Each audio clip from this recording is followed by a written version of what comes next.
Okay, this is the Windows version of the program that we discussed about changing, actually doing the conversion from Fahrenheit to Celsius.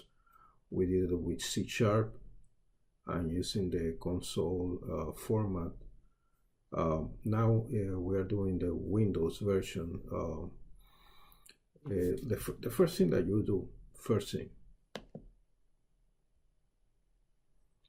is that you try to lay out the design that you're going to have. This is done already, but you figure out first what do you need.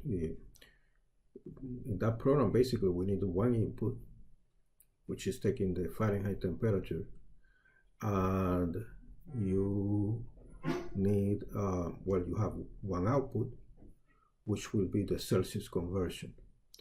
So here we have the form, which is going to be the window. So let me show you how this works.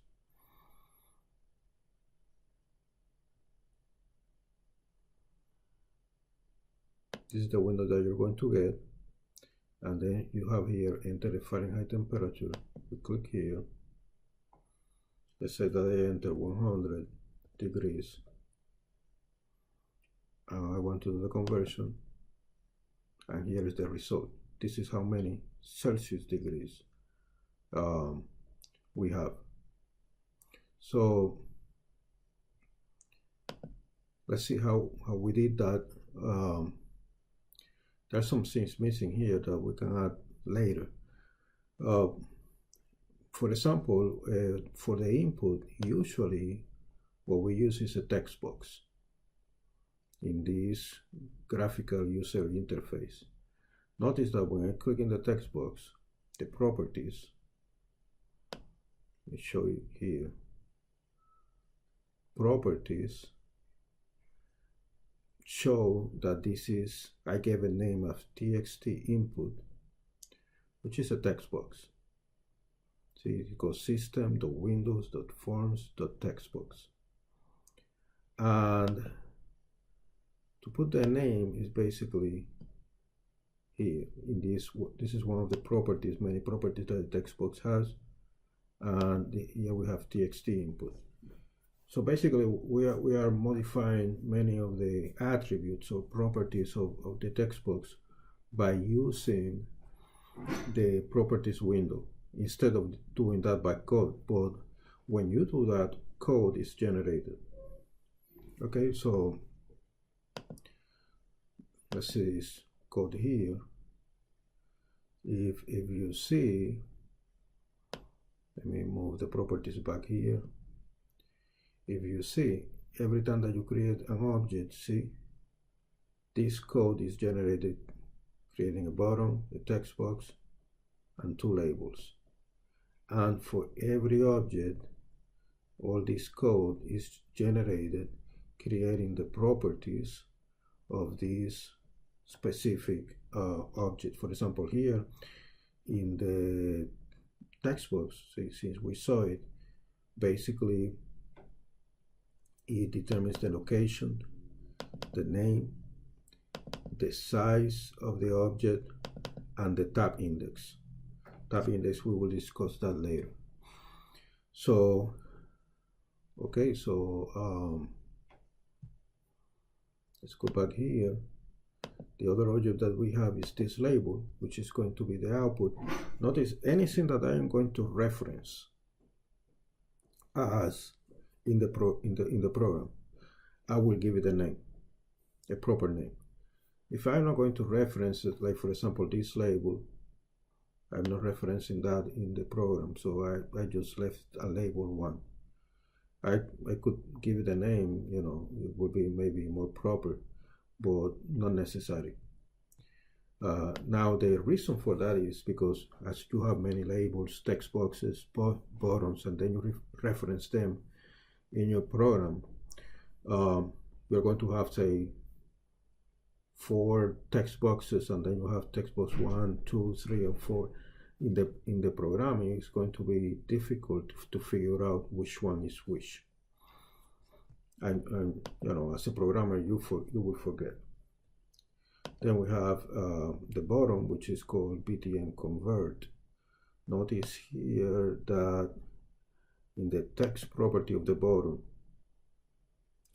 I wrote ampersand conversion. This ampersand allows us to have access through the keyboard to this button. So for example, the user, instead of just going here and click, let me show you. So right now I can put, say, 0, and instead of clicking here, I can press the alternate key. You see that now we can see that there is an underscore in the C. So if I press the C, it will go and calculate how much that is in Celsius. So it's minus 17. Okay, so that gave us, certain access with the keys instead of using the mouse. Now let's see the code. The code inside, we can see it's going to be similar to the code that we discussed previously, and the only difference is that now we have the code embedded in this function here, which is called btn convert click. That's basically called event-driven programming, where this btn, the button, is going to react. In other words, this program is going to run every time that the user clicks on the object. So the code here, inside here, is two variables, Celsius and Fahrenheit. You remember that we actually use a string variable input to get the input. Now we don't need that, because having the text box, we can use the text box directly. So we use, like in the other program, double, try parse. Notice that double basically is kind of one of the structures of the system. And then we have try parse, which is a method. And here we have the input, which is the text property. You have to actually put the text property of the text box, and then we are sending that output to the variable Fahrenheit, which is double. So basically what this is taking care of is to the conversion of what do we enter in the text box, change that to double, because anything that you enter in the text box is going to be a string.